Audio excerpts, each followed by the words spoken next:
Hi everyone, Adam here, and this is what I watched for June and a little bit of July. Alright, so on the 10th of June, I watched Jurassic World Dominion. Of course, the sixth and apparently final Jurassic Park / World movie in the franchise, which, if it makes enough money, there'll be another one. I know a lot of people didn't like it and have called it the worst in the franchise. I don't think it's that bad. It's not great, but I was entertained by it. It was good to see the OG cast meet up with the cast of Jurassic World, and a bit of self-aware humour by Jeff Goldblum. I mean, I did prefer it to Fallen Kingdom. I never liked the ending of that, where the girl lets the dinosaurs out, and it's meant to be this kind of happy ending. But you let dinosaurs out in the world, you silly, silly child. But, okay, alright, but I'm getting off track here. But you know what? I enjoyed it for what it is. There is a subplot which a lot of people didn't like. Yeah, I was okay with it. But I will say, as usual, great special effects and some pretty good action scenes. But yeah, I don't think it's as bad as some people say.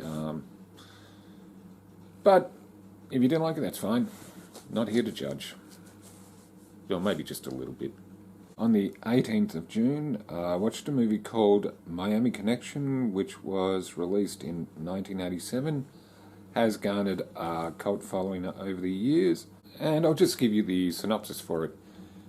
Greetings from the most dangerous jungles in the world, the streets of Miami.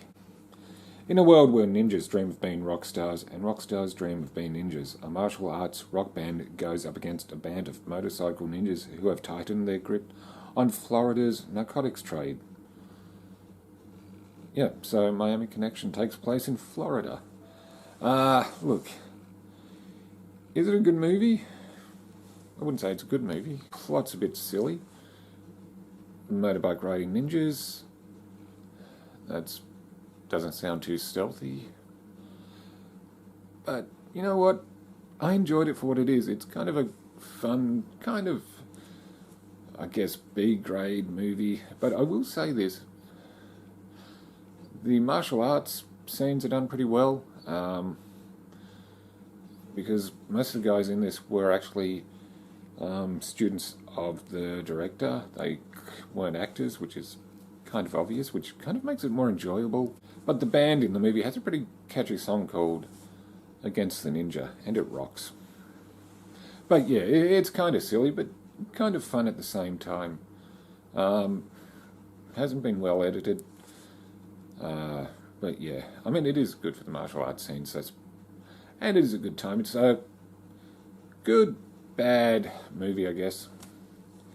And if you like that sort of thing, I'd say check it out. So, on the 19th of June, I watched Leicester. It's the Toy Story spin-off, which is basically, it's a sci-fi movie with the character of Buzz Lightyear. Not the toy, but this is kind of like a sci-fi movie, I guess is the best way to describe it. With Chris Evans doing a pretty good job with the voice acting. I mean, all the voice acting is good. It's a Pixar movie, which, you know, you're always going to get quality. It looks great. Don't go in expecting like a Toy Story movie, though. On the 26th of June, I watched Thirst, which is an Australian horror movie from the late 70s. I'll just give you the synopsis for it. So the synopsis is, this ancient evil is now a modern industry. The descendant of Elizabeth Bathory is abducted by a cult of self-proclaimed supermen who achieve the state of superiority by drinking from the blood cows, people. Kept at the dairy farm, and they try to get her to join them. It was okay. I kind of like it was kind of a different take on the vampire myth. Basically using humans as cattle. It wasn't too gory. There was a pretty decent helicopter stunt, but I just put it into the okay. Look, I understand it didn't have a huge budget, and special effects weren't all that good, but it was from the late 70s, so I can forgive all that. I just thought it was an okay movie with some interesting ideas, though. 1st of July, which was yesterday, as of filming this, I went to see The Black Phone. This was an advanced screening here. It's not released until the 21st of this month. So I wanted to check it out. The synopsis for this one is: never talk to strangers. Finney Shaw, a shy but clever 13-year-old boy, is abducted by a sadistic killer and trapped in a soundproof basement where screaming is of little use. When a disconnected phone on the wall begins to ring, Finney discovers that he can hear the voices of the killer's previous victims, and they are dead set on making sure that what happened to them doesn't happen to Finney. I gotta say, I thought this was good, maybe not great. I will say the performances of the young actors are Mason Thames and Madeline McGraw, who plays Gwen Shaw, Finney's sister, did a really good job. I will say I did like the look of this film. It's set in the late 70s. It's well shot. And an interesting concept.